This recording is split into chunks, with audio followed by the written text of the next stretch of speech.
And as I know we need to cut short, but if you could pull up the PowerPoint, we told you the problems and the issues, which you know those. But let me tell you what America's Future can do. We offer this training. Roll the church training based off of fifth generation warfare.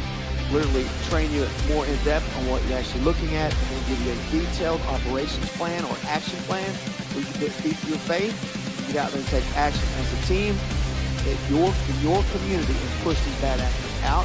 It's all legal and lawful and very big. So I encourage you guys to sign up for the training and get some training for America's Future. Who wouldn't want to have more of Pastor John? I mean, he's unbelievable. And all of them are. Sam, Matthew, Boone, you're not a pastor, but you are something else.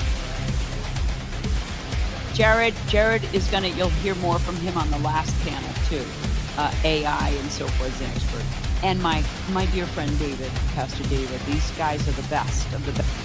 What he just said is the reason General Flynn and I wrote Florida. We're in a spiritual war. It is so clear to see. Places that I don't want you to go, but you can do the things that churches do, and we'll all They fear. Because traitors actually have the courage. Is that a problem? They control your propaganda.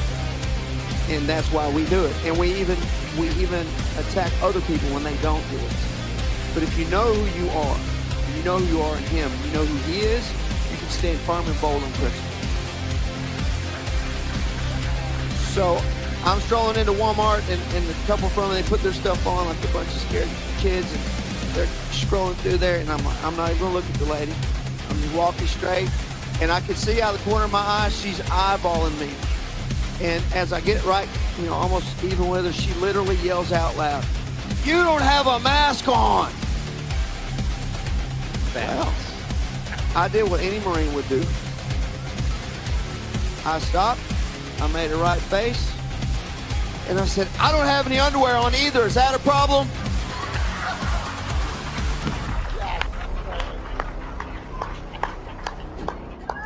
And then he peed in Walmart.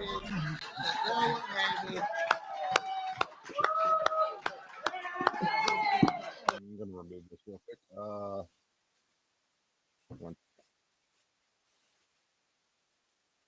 So anyway, we're going live. I've been watching this. There's been a lot of stuff that's, excuse me, that's been talked about, and this was kind of interesting. I think Ivan Rakeland is here too. I've kind of backed it up a little bit, but just wanted to put this out there. So let's go back to it and give it a play. That's it. That's leadership, baby. Yep. Courage is contagious. That's the prime example. We went into Walmart, and she called security on me, which I only went in to get milk. And security's following me around, so I spent 2 hours in Walmart talking to everybody I could talk to without a mask on.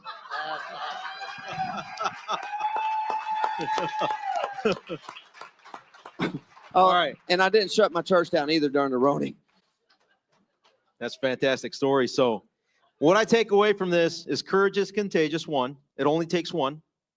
Number two, cowards to me are worse than traitors. Absolutely. Because traitors actually have the courage to break the law and push back and become our threat actors, right? That too. Everybody, Cowards sit Laura back Logan, and allow everybody. those traitors to continue to run roughshod over our society. So let's go to Florida before we close up. Jared. I could tell you, coming from Florida, we're in a spiritual war. It is so clear to see when I'm on my way to church and I pass another church that has a rainbow flag. And, being in California and watching politics in California, people look to Florida and say, well, it's a red state. We've got a governor that is most of the time doing the right thing.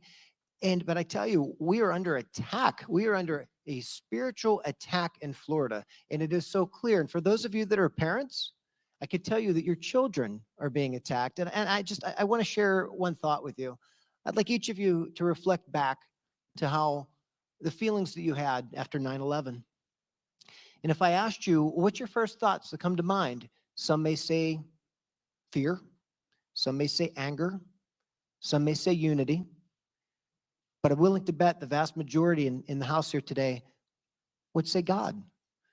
Because when we were feeling vulnerable, wondering if in the next attack, if the next airplane was going to come, what did we have?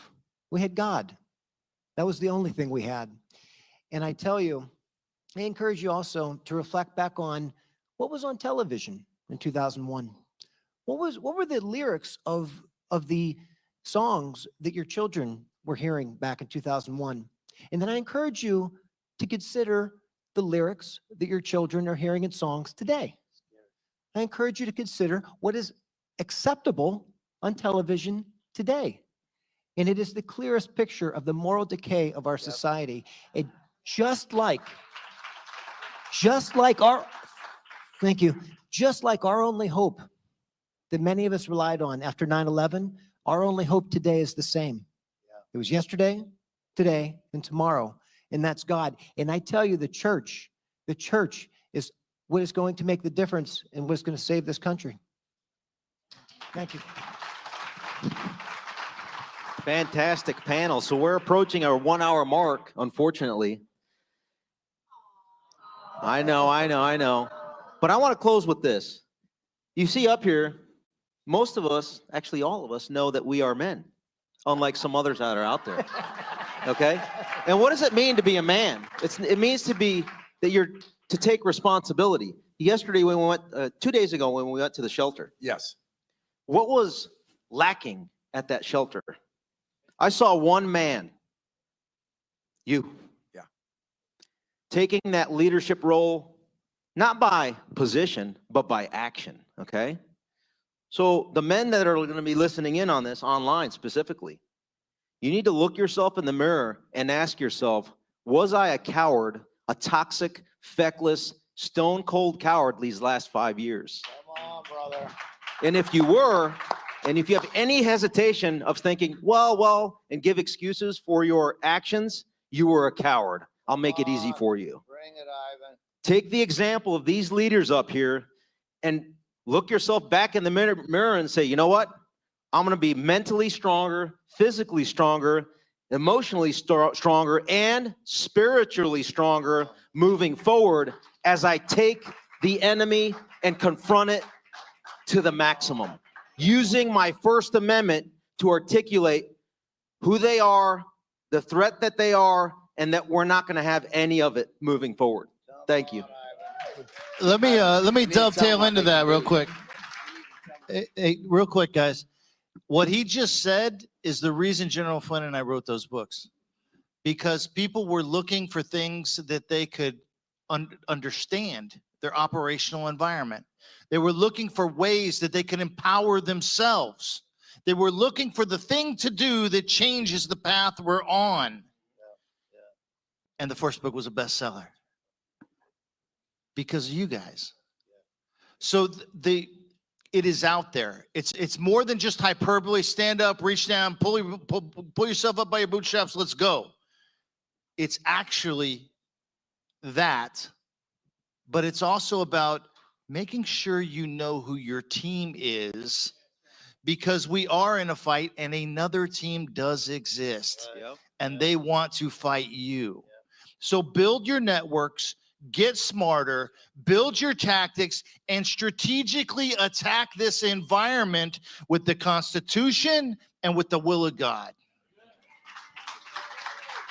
And as I know we need to cut short, but if you could pull up the PowerPoint, we told you the problems and the issues, which you know those, but let me tell you what America's future can do. We offer this training, roll the church training based off the 5th generation warfare, literally train you more in depth on what you're actually looking at, and then give you a detailed operations plan or action plan where you can put feet to your faith. You can get out there and take action as a team in your community and push these bad actors out. It's all legal and